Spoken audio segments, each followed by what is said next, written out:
Salam alaikum wa rahmatullah wa barakatuh. Nous sommes le 27 mars 2019. Il est exactement 18h30. Bye BHR. Moteur. Vous le reconnaissez? Oui, c'est bien lui, je le reconnais.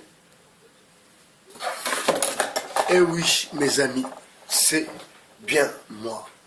C'est bien Bernard-Henri, votre philosophe. Alors, ce soir, je voulais revenir plutôt sur quelque chose de très, très, très important. J'arrive tout de suite.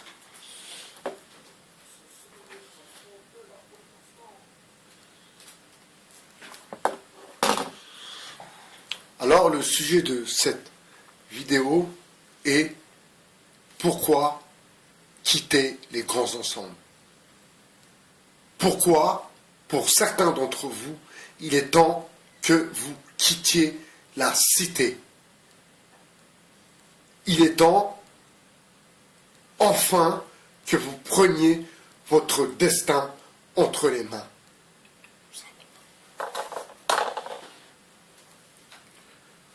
Vous savez, la vie de quartier, on peut dire ce qu'on veut. Oui, le vivre ensemble, etc., etc.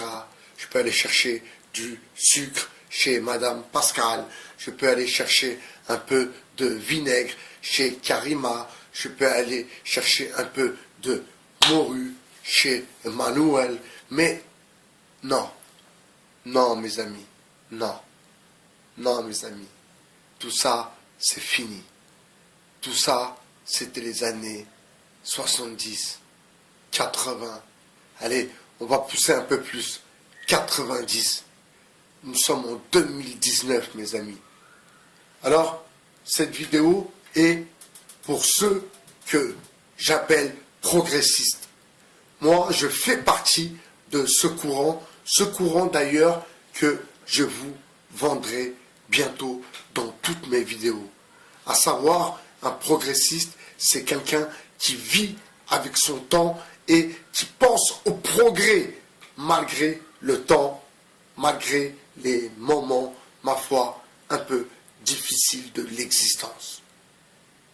Alors mes amis, vous savez, si moi j'ai vite compris que le quartier, la cité, eh bien que si je restais dans ce game de quartier, eh bien, je serais comme certains que je ne condamne pas, bien sûr, qui fument des tarpés, qui boivent de la rebier en tenant les murs, malgré qu'ils ont des enfants. C'est ça le paradoxe de la paradoxence, si vous voulez. Mes amis, vous savez, il fut un temps, je traînais dans un quartier un peu malfamé, dans le 18e arrondissement. Barbès, Château-Rouge, Marcadet, voilà, c'était mon QG. Ok? Sauf que là-bas, j'avais une place de mec un peu, si vous voulez, mec opérationnel, quoi.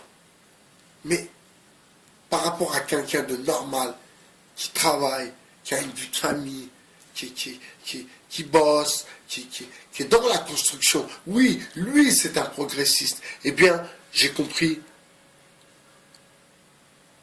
en vivant cette période avec beaucoup de réflexion, que si je restais à galérer, entre guillemets, parce que je ne galérais pas, je vivais, eh bien, je n'allais pas progresser. Alors, vous voyez, les choses se sont faites en 2 étapes. La première étape, excusez-moi. Allô? Oui? Tu peux me rappeler, je fais une vidéo, s'il te plaît. Je fais une vidéo, rappelle-moi dans 5 minutes. 5 minutes, rappelle-moi dans 5 minutes.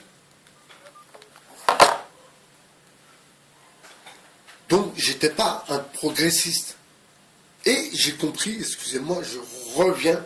Donc, la vie de quartier, j'ai compris que si je restais à la cité, eh bien j'ai compris que personne n'allait me sortir de là. Personne n'allait me tendre la perche. J'ai bien compris. Vous savez, très jeune, je me suis retrouvé sans parents, donc un enfant un peu, ma foi, désespéré, qui a eu une vie, une enfance très, très, très douloureuse.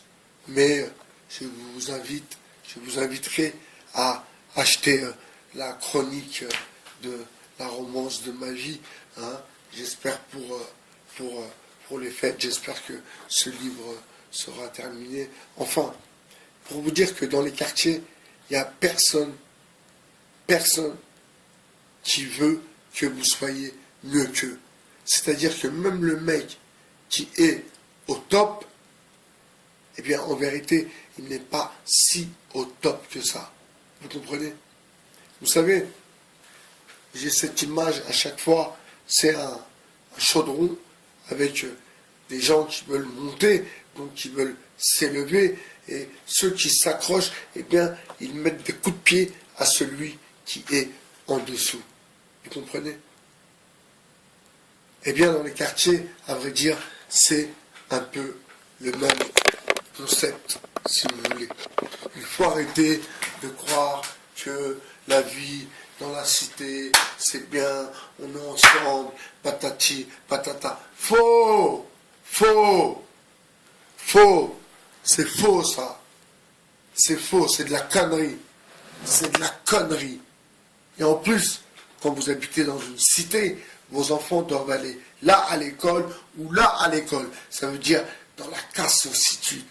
Ils veulent que vos enfants soient vendeurs, soient bouchers, soient, ma foi, des trucs, on appelle ça la reproduction sociale. Et l'éducation nationale est bien dans la reproduction sociale. Mes amis, je vais aussi vous raconter une petite anecdote pour que vous compreniez jusqu'à où certains gens des quartiers, eh bien, jusqu'à quel point ils ont bugué. Un jour, je vais dans ma cité voir mes amis, comme je fais d'habitude, et je rencontre Schler. Alors Schler, ceux du 2.0, ils sauront c'est qui, les autres, vous ne saurez pas, à part que c'est un Marocain. Et Schler, il me dit, je dis, ça va Schler, ouais, bien. Ouais, alors, tu bouges pas un peu? Il me dit, ça fait 1 an que tu n'as pas été à Paris. Il est sérieux, là? Il est sérieux? Il se fout de ma gueule? Ou c'est comment? Je lui dis, Schler, 1 an, t'es resté à la cité? T'as pas bougé?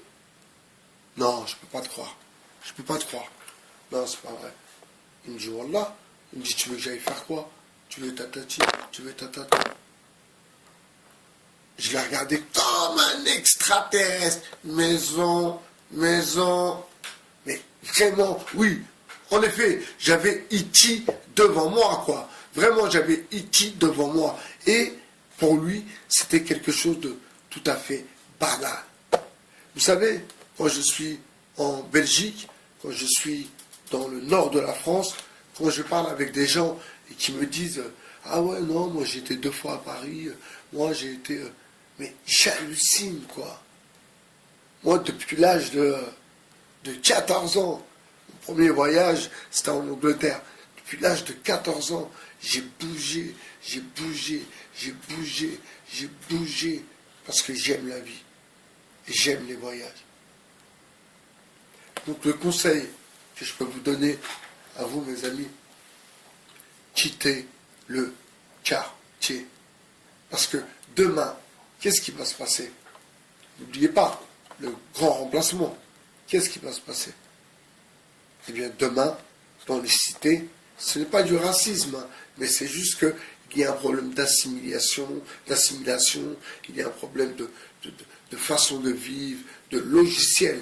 Demain, dans les quartiers, eh ben, soit il y a une partie qui va être vendue, ils vont vendre. Il y a aussi la loi Elan, hein, où des fonds de pension américaines peut-être vont racheter des bars de quartier.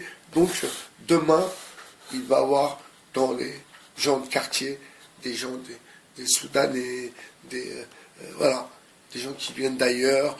Et puis, ma foi, tout le monde doit se retrouver avec une culture différente, un dialecte différent, des embrouilles différentes. Alors le conseil que je peux vous donner à vous, mes amis du 2.0, à vous, le CSR Mont, à vous, mes proches amis, quittez le quartier. Quittez le quartier. C'est bon. Stop. Quittez le quartier. Et c'est pas parce que vous quittez le quartier que vous avez perdu ou que vous n'aimez pas les gens de votre quartier. La preuve, moi je vous kiffe. Vous savez comment je vous kiffe? C'est la famille. Samba Chocolat. Salam alaikum. Je pense beaucoup à toi, petit frère. Et pour ceux du CS, je me rappelle de vous quand vous étiez petit, avec des bâtons, avec Bambia. Ah, c'était des sauvages. Enfin bref, quittez le quartier. Quittez le quartier, mes amis, pour pouvoir évoluer. Quittez le quartier. Quittez le quartier. C'était Bye Bye HR du 2.0.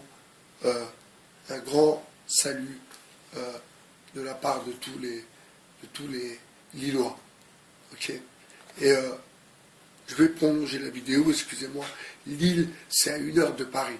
Les loyers sont pas chers. Vous êtes logé mieux qu'à Paris. 59 minutes exactement pour aller à Lille. Pour ceux qui réfléchissent, je vous dis un tas plus dans le Flexibus et ma foi, je suis votre agent de réinformation et je partage avec vous mes réflexions. À très bientôt sur le 2.0. Je vous souhaite une bonne soirée. C'était Bye Bye HR, votre philosophe.